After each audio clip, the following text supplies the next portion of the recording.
2 ദിവസത്തെ ലീവൊക്കെ കഴിഞ്ഞ് ഇന്ന് തിങ്കളാഴ്ച ലായിക്ക് സ്കൂളിൽ പോകണം. ആൾ രാവിലെ എണീറ്റ് പല്ലേക്കുന്നുണ്ട്. ഇതിൻ്റെ ഇടയിൽ എനിക്ക് ഇവളെ കൂട്ടിലാക്കണം, അല്ലെങ്കിൽ ശരിയാവില്ല.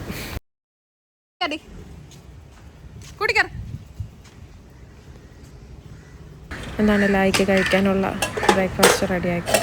അപ്പോൾ മുട്ടക്കറി ആയിരുന്നു എന്ന്, അപ്പോൾ അത് റെഡിയാക്കി വെച്ചു.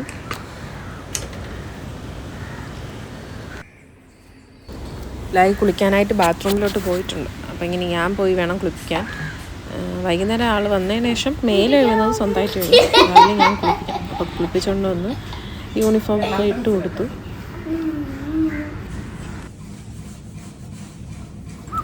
തലയൊക്കെ തോർത്തിയിട്ട് ആൾ പിന്നെ ഫുഡ് സ്വന്തമായിട്ട് തന്നെയാണ് കഴിക്കുന്നത്. ചിലപ്പോഴൊക്കെ ഇങ്ങനെ പറയും വായി വെച്ച് കൊടുക്കും, അല്ലെങ്കിൽ ആൾ സ്വന്തമായിട്ട് തന്നെ കഴിക്കും. അവൾ കഴിക്കുന്ന സമയം കൊണ്ട് തന്നെ അവളെ ലഞ്ച് ബോക്സിലെല്ലാം ആക്കി ബാഗിലോട്ട് ഞാൻ ലഞ്ച് ബോക്സും വാട്ടർ ബോട്ടിലൊക്കെ അങ്ങ് വെച്ച് കൊടുത്തു.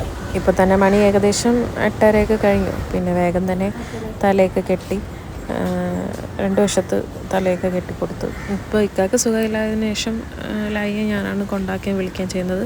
നമ്മുടേത് വീട് വന്നിട്ട് കുറച്ച് ഉള്ളിലോട്ടായതുകൊണ്ട് ബസ് മെയിൻ റോഡിലേ വരും. അപ്പോൾ ലായിയെ രാവിലെ കൊണ്ടാക്കേണ്ടതും വൈകുന്നേരം വിളിച്ചുകൊണ്ട് വരേണ്ടതും എൻ്റെ ഡ്യൂട്ടിയാണിപ്പോൾ. അങ്ങനെ നമ്മൾ ബസ് സ്റ്റോപ്പിൽ വന്നെത്തി. ബസ് ഇതുവരെയും വന്നില്ല. ബസ് ഇന്ന് ലേറ്റാണ്.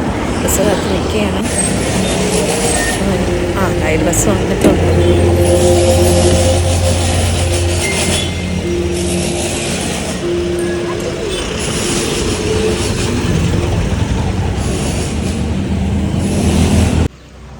അങ്ങനെ ലായി പോയി. ലായിയുടെ ബസ് ഏതാണ്ട് ഒരു 9 മണിക്കകത്തായിട്ടൊക്കെ വരും.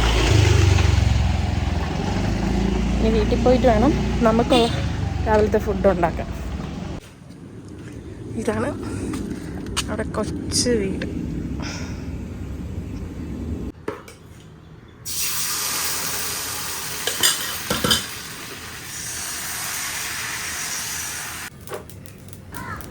ആദ്യം ഇക്കാക്കുള്ള ഫുഡ് ഉണ്ടാക്കി കൊടുത്തു.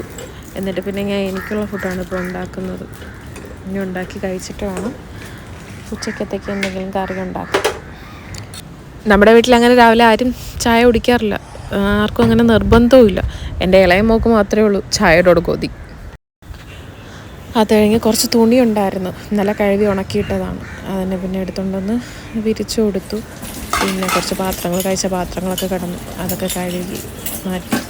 പിന്നെ കുറച്ച് മീനുണ്ടായിരുന്നു, അതിനെ വൃത്തിയാക്കി എടുത്ത് ഉച്ചത്തേക്ക് ഒരു കറി ഉണ്ടാക്കാൻ വിചാരിച്ചു. അങ്ങനെ നെത്തോലിയാണ് കേട്ടോ. അങ്ങനെ അതിനെ വൃത്തിയാക്കി എടുത്തു. ഇക്കാക്കിപ്പോൾ ഇങ്ങനെ ആയതിനു ശേഷം ഡോക്ടർ പറഞ്ഞത് കുഞ്ഞു കുഞ്ഞു മീനുകൾ, ചെറു മത്സ്യങ്ങളൊക്കെ കഴിക്കാനെന്നാണ്. അപ്പോൾ കൂടുതലും നമ്മളെ വീട്ടിലിപ്പോൾ ഇങ്ങനെ നെത്തോലി പോലത്തെ മീനായിരിക്കും. അപ്പോൾ രാവിലെ ലായിക്ക് കൊണ്ടുപോകാണ്ടാക്കിയ ചോറും തോരനൊക്കെ ഉണ്ടായിരുന്നു. അപ്പോൾ ഇനി കറി മാത്രം ഉണ്ടാക്കിയത്. അതിൻ്റെ തേങ്ങയൊക്കെ തിരുവി കറി അടുപ്പത്താക്കിയിട്ടുണ്ട്. ഇതൊക്കെയാണ് എൻ്റെ രാവിലത്തെ കാര്യങ്ങൾ. അപ്പോൾ ഇതൊക്കെയാണ് എൻ്റെ രാവിലത്തെ പരിപാടികൾ. പിന്നെ എനിക്ക് ലായി പോയാൽ തന്നെ ഏകദേശം ജോലികളൊക്കെ ഒതുങ്ങും. കാരണം അവൾക്ക് ഫുഡ് കൊണ്ടുപോകണമെന്നുള്ളതുകൊണ്ട് രാവിലെ ഉച്ചക്കത്തെ കാര്യങ്ങൾ ഒതുങ്ങും. ഇതാണ് എൻ്റെ 2ാമത്തെ മോള് ലിബ. ഹായോട്. അപ്പോൾ ഇത്രയൊക്കെയുള്ളൂ ഞങ്ങളുടെ വിശേഷങ്ങൾ. പുതിയ വിശേഷങ്ങളായിട്ട് വരും വരെ ബൈ.